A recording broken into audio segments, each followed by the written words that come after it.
Bienvenidos a un nuevo episodio de Impuestos y Chocolate, Impuestos para Degustarnos. Mi nombre es Mario Archila y hoy vamos a tratar un poco de las transacciones internacionales porque siempre causan muchísimas dudas. Así que no se vaya a ningún lado porque vamos a hablar un poco de las exportaciones, principalmente exportación de servicios y los servicios prestados en el extranjero.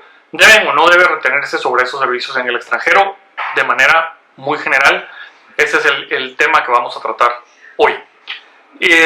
Como estamos empezando el año, por favor, déjeme en los comentarios qué temas le gustaría oír en las siguientes 51 semanas que nos faltan para completar este 2022 y será un gusto poder tratar esos temas y ayudar a todos ustedes a entender muchísimo mejor los impuestos en Guatemala.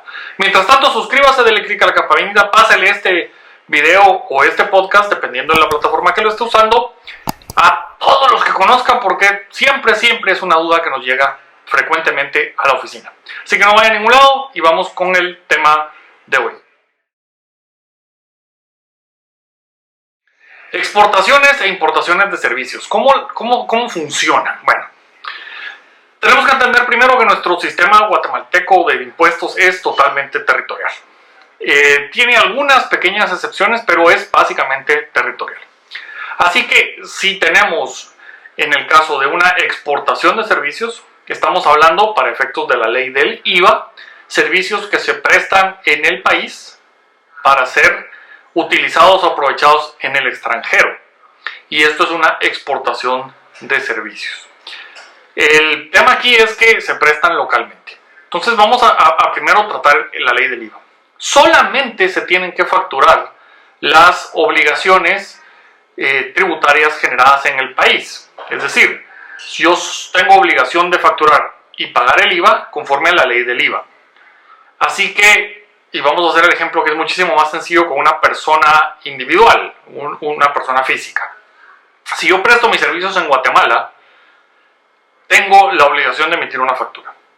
Ahora, si yo viajo al extranjero y presto mis servicios en El Salvador, presto mis servicios en México, no tengo obligación de emitir una factura, porque nuestra ley del IVA no abarca operaciones, actividades o prestación de servicios fuera del territorio nacional.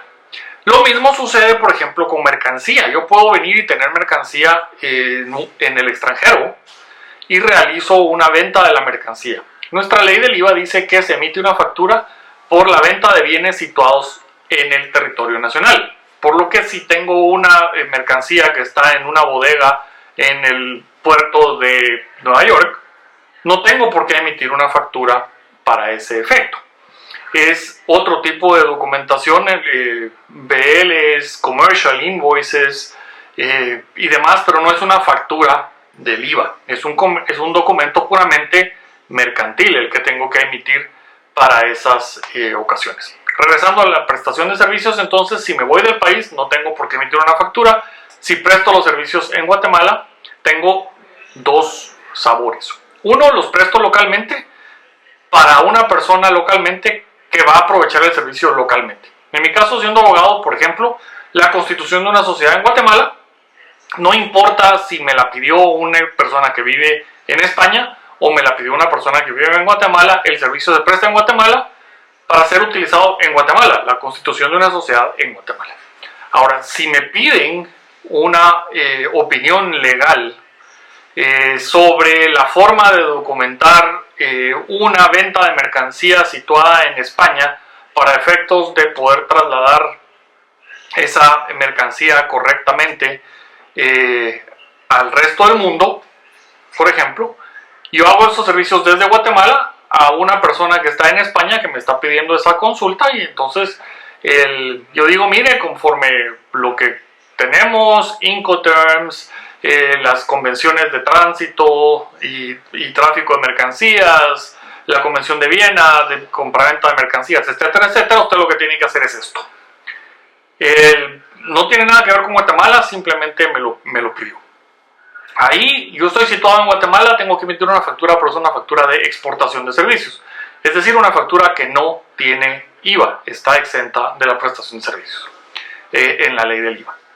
Entonces, esa es la forma en la que opera nuestro IVA. Aquí yo le digo que es facturititis porque para todo quieren que se emita una factura y no es así. La factura solo se debe emitir cuando caigo en alguno de los hechos generadores que están contenidos en el artículo 3 de la ley del IVA. Ahora vamos con el impuesto de la renta.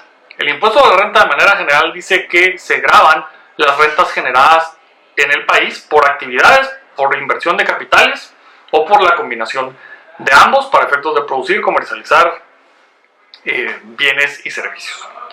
Entonces, cualquier actividad que yo haga desde Guatemala va a generar impuesto de la renta en Guatemala. De nuevo, si yo estoy en Guatemala, presto mis servicios, pago impuesto de la renta en Guatemala.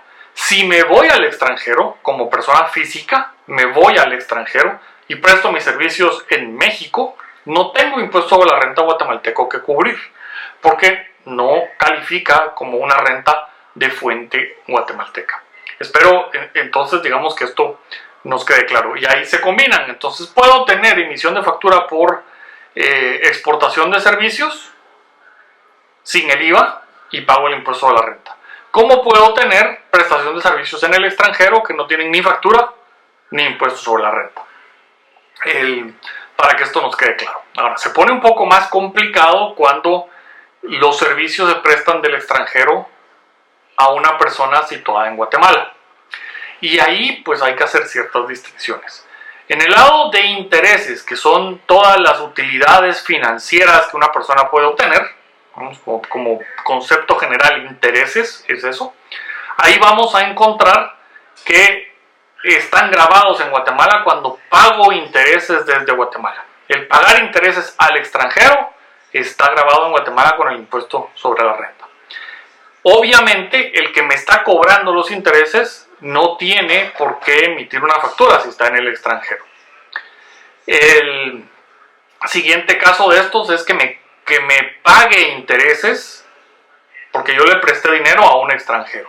Si me paga intereses, no está sujeto a impuesto en Guatemala, porque no es el origen del dinero lo que causa los intereses, sino que, la renta por esos intereses. El concepto de renta de nuestro impuesto de la renta no es por el origen del dinero. O sea, el dinero era guatemalteco, yo se lo presté a alguien que vive en París.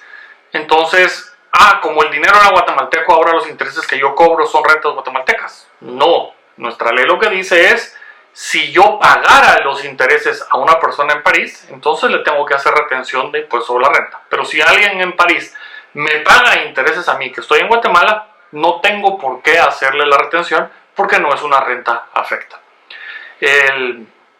Esto, digamos, es muy claro en la ley, aunque la administración tributaria ya le vi un ajuste por ahí y me sorprendió que estén ajustando el que alguien esté cobrando intereses en Guatemala porque no corresponde a las definiciones legales como tal. Eso es hasta una exención ilegal. Y luego, digamos, tenemos prestaciones de servicios, por ejemplo, los servicios de hotel que puede tener un ejecutivo cuando viaja a hacer alguna reunión de negocios o tener alguna reunión de negocios. Voy a pagar desde la compañía en Guatemala por el hotel en el extranjero, por el transporte y por su comida. Todos esos gastos son gastos deducibles en Guatemala si fueron utilizados para la generación de rentas o para la conservación de la fuente generadora de rentas. O sea, fue a una reunión de negocios, fue a visitar un proveedor que le va a mandar mercancía a Guatemala para el proceso de comercialización de esa mercancía en Guatemala. Esos gastos son gastos deducibles. Pero no tengo por qué hacerle una retención a esos gastos que sucedieron en el extranjero. Y lo mismo es con la prestación de servicios. Servicios de transporte, servicios de capacitación y demás prestados en el extranjero, yo no tengo por qué hacer una retención, porque no son rentas de fuente guatemalteca, son servicios prestados en el extranjero que se aprovecharon en el extranjero, y el concepto de aprovechamiento no está en nuestra ley del impuesto de la renta como un concepto para la retención como tal. Pero el gasto sí es deducible, no tengo que hacer retención y tampoco tiene por qué exigirse que me emita una factura porque no está sujeto a la ley del IVA ese proveedor. Aquí lo que impera es la comprobación del pago hacia el extranjero en cuanto al monto del servicio, y luego la vinculación de ese servicio con la generación de rentas o la conservación de la fuente generadora de rentas. Entonces, como vemos, nuestro sistema pues es un poco simple en cuanto al concepto. Lo que se genera en Guatemala paga, y los servicios prestados o los bienes situados en Guatemala que se venden, esos son los que están gravados por el IVA, y esas rentas producidas en Guatemala son los que están gravados con el impuesto sobre la renta. Tenemos algunos casos donde empieza a ser un poco de zonas grises, pero hay que analizar caso por caso si debo o no debo hacer una retención como tal, ¿verdad? Y hay algunas excepciones también en cuanto a los montos de retenciones para algunos servicios. Por ejemplo, que me provean de contenidos audiovisuales tiene una retención específica distinta a la regla general del 15%, por ejemplo. Los salarios, etcétera, que yo le pago, hay una regla específica que dice que si yo tengo empleados en el extranjero a los que les pago salarios, tengo que realizar la retención por salarios pagados de mis empleados que están en el extranjero. Esa es una extensión que hay dentro de la ley. Lo mismo con tripulaciones de barcos o aeronaves con bandera guatemalteca. Así que espero haber aclarado un poco estos conceptos, y que si no lo hice, déjenme por favor en los comentarios las dudas y demás para poder seguir ampliando en este tema. Para mis Patreons, les dejo un segundo video sobre este tema un poco más ampliado, y también ya les estaré poniendo la fecha de nuestra reunión mensual para los VIPs al final de mes. Tengo un seminario, también los invito a un seminario de administración de tiempo. Voy a dejar subido el video y publicado el video en el canal para que puedan inscribirse y planifiquemos todos mejor nuestro 2022. Así que ha sido un gusto. Esto fue Impuestos y Chocolate, impuestos para degustarlos.